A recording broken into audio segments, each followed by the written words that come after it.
Naître et grandir avec le syndrome de Van der Wood. Le syndrome de Van der Wood se reconnaît par de petites marques de la lèvre inférieure, appelées fistules, associées ou non à une fente labiale, labiopalatine ou palatine.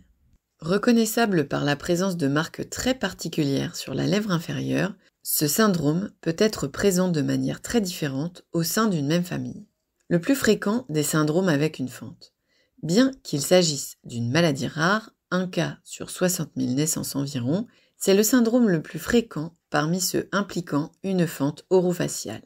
Son diagnostic est souvent fait en raison de ces fistules labiales. On peut aussi le détecter quand d'autres membres de la famille sont déjà atteints. En effet, la transmission se fait dans 50% des cas. Pour que celle-ci ait lieu, il suffit que l'un des deux parents porte l'anomalie génétique. Les atteintes liées au syndrome.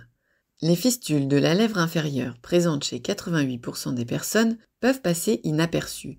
Elles peuvent être qualifiées de petites particularités familiales, notamment quand elles ne sont pas associées à une fente. Ce sont de petits creux, plus ou moins visibles, présents sur la partie rouge de la lèvre inférieure, rarement sur la lèvre supérieure. Elles peuvent laisser passer la salive. Dans 70% des cas, les fistules labiales sont associées à une fente de la lèvre, une fente du palais ou une fente de la lèvre et du palais. Une luette bifide, le petit grelot visible au fond de la gorge quand on ouvre grand la bouche, est coupée en deux. Ou une fente sous-muqueuse, masquée par la muqueuse du palais, peuvent également être présentes. L'absence de plusieurs dents est très fréquente et déterminante dans le traitement futur du patient. En l'absence de 1 à 5 dents, on parle d'hypodontie. Lorsqu'il s'agit de plus de 6 dents, on appelle cela l'oligodontie. Enfin, on observe un développement insuffisant de l'os de la partie supérieure de la mâchoire, hypoplasie du maxillaire. Il s'agit d'un manque de croissance. Il peut aussi concerner les tissus mous, tels que la peau et les muscles. Cette hypoplasie osseuse rend la prise en charge plus compliquée pour le chirurgien, l'orthodontiste et l'orthophoniste. Le traitement de la naissance à l'âge adulte. La présence d'une fente et ou de troubles de la croissance de la mâchoire nécessite un suivi jusqu'à l'âge adulte. Le suivi est effectué en centre de compétences ou de référence avec toute une équipe de plusieurs professionnels. Un suivi pluridisciplinaire. Le suivi correspond à celui d'un patient né avec une fente quand celle-ci est présente. Selon le type de fente, le patient bénéficiera de une ou plusieurs chirurgies de la lèvre et du palais. Il sera suivi par une équipe pluridisciplinaire jusqu'à l'âge adulte.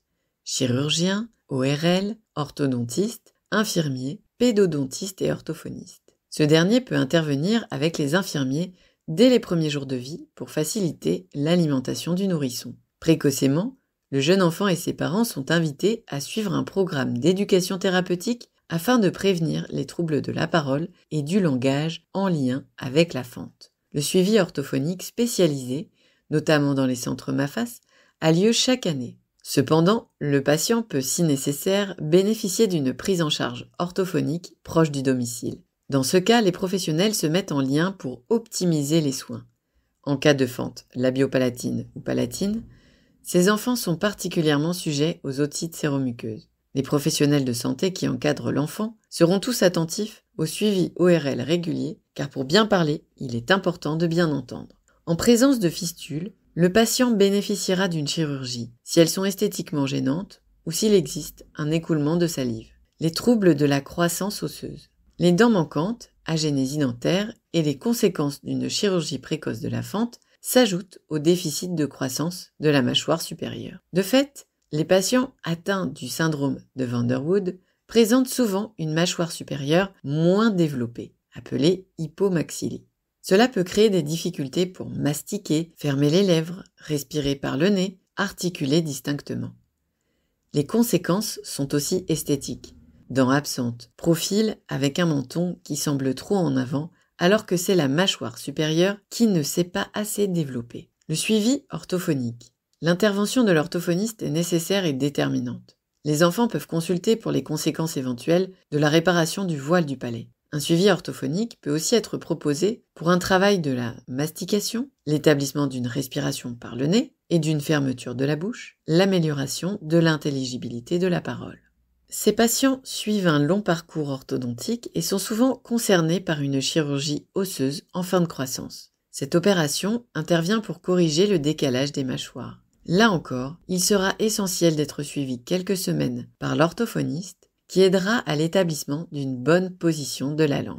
Le syndrome de Van der Rohe peut donc associer de nombreux signes, mais aussi passer presque inaperçu. Le caractère génétique est très souvent déterminant pour établir le diagnostic. La prise en charge peut se limiter à une chirurgie ou au contraire en comporter plusieurs. Dans tous les cas, les troubles de la croissance osseuse nécessitent un suivi pluridisciplinaire en cas de fente. Les centres MAFAS sont référencés sur le site www.tete-coup.fr.